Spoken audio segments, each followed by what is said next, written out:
Buenas noches, profesor, compañeros. Mi nombre es Brian Andrés Pérez Cuásquez, integrado por el Grupo 3. Nuestro tema es mecanismos del control constitucional.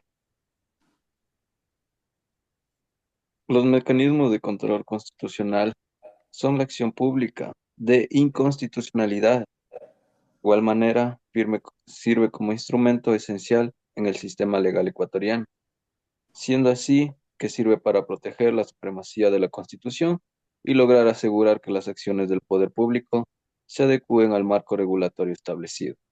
Siendo así, en el escenario que la resolución número 125 y N25 emitida el 23 de enero del 2025 por la Corte Constitucional del Ecuador, siendo así un fallo de gran importancia, dado que se trata de un conflicto que se originó tras la importancia, dado que asimismo en la emisión del decreto ejecutivo número 500 por el presidente de la República, que otorgó la presidencia a la vicepresidenta de la República durante un periodo de ausencia temporal. Mi nombre es Génesis y yo voy a hablar sobre la sentencia número 125 y N25 de la Corte Constitucional del Ecuador. En la acción de inconstitucionalidad interpuesto por el ciudadano Gabriel Santiago Pereira Gómez, se puso en duda la constitucionalidad de derecho ejecutivo del decreto ejecutivo número 500, emitido el 7 de enero del 2025 por Daniel Noboa Sim, presidente de la República. A través de este decreto, el presidente designaba a la vicepresidenta Cynthia Natalie Yeliver Mora para ocupar la presidencia de la República desde el 9 al 12 de enero del 2025.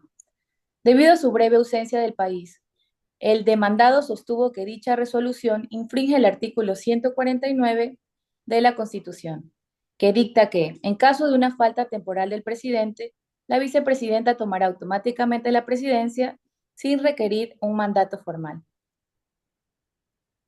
En otras palabras, el demandado argumentó que el procedimiento de encargo mediante un decreto ejecutivo no solo era necesario, sino legalmente inadecuado, ya que la Constitución ya establece de manera explícita el procedimiento a seguir en caso de ausencia temporal del líder del Estado.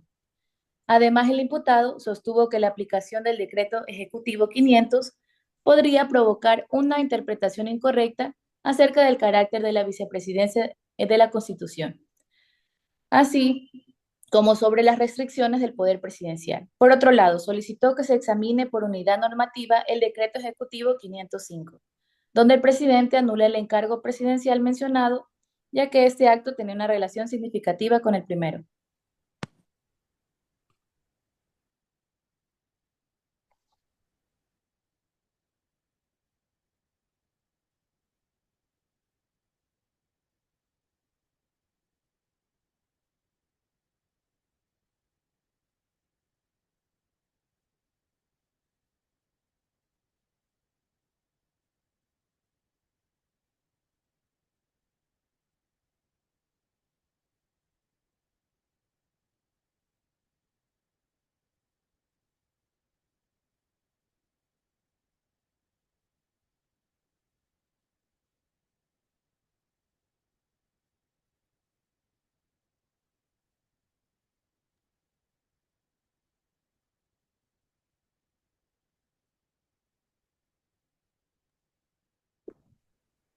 Buenas noches, mi nombre es Albacero. Voy a hablar de los problemas jurídicos de fondo y forma planteados en la sentencia. El Tribunal Constitucional del Ecuador examinó si el presidente tiene la potestad de emitir un decreto ejecutivo para transferir temporalmente la presidencia a la vicepresidenta. Pese a la Constitución, dicta que esta sucesión debe realizarse de manera automática en caso de falta temporal. La cuestión principal reside en si dicho decreto altera en orden constitucional y se supone una ampliación del poder regulatorio del Ejecutivo. Además, se analizó si se utilizaron de manera incorrecta los mecanismos de producción normativa, infringiendo la supremacía constitucional. Adicionalmente, se analizó una cuestión técnica relacionada con la unidad normativa, dado que la validez del decreto 505 se basaba en la constitucionalidad del decreto 500. Buenas noches, mi nombre es Robert Emilio Beltrán Mendoza y voy a explicar lo resuelto por la Corte Constitucional del Ecuador en la sentencia elegida. La Corte Constitucional del Ecuador declaró inconstitucional el decreto ejecutivo número 500 por vulnerar el artículo 146 de la Constitución que establece una sucesión presidencial automática.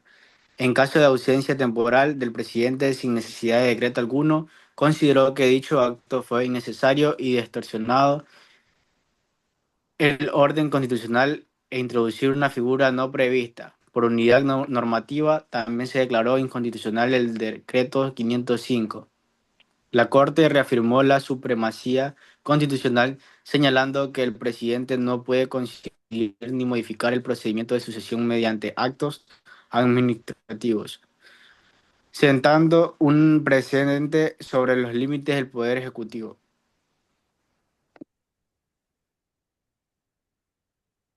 Buenas noches, yo soy María Vargas y en conclusión vamos a decir que la resolución número 125 y N25 confirma que la función de la Corte Constitucional como protectora del respeto ineludible de la Constitución y sus estipulaciones al declarar la invalidez del decreto ejecutivo número 500, la Corte no solo rectificó un acto que contradecía explícitamente la Constitución, sino que también estableció un precedente relevante en la relación con el límite de las capacidades del presidente de la República en lo que respecta a la sucesión temporal de poder. Este veredicto refuerza el principio de la legalidad y garantiza que la vicepresidencia no sea considerada como un ente subordinado o sometido a la libertad de acción ejecutivo, sino como una autoridad con responsabilidades establecidas constitucionales en circunstancias de ausencia del presidente. Muchas gracias.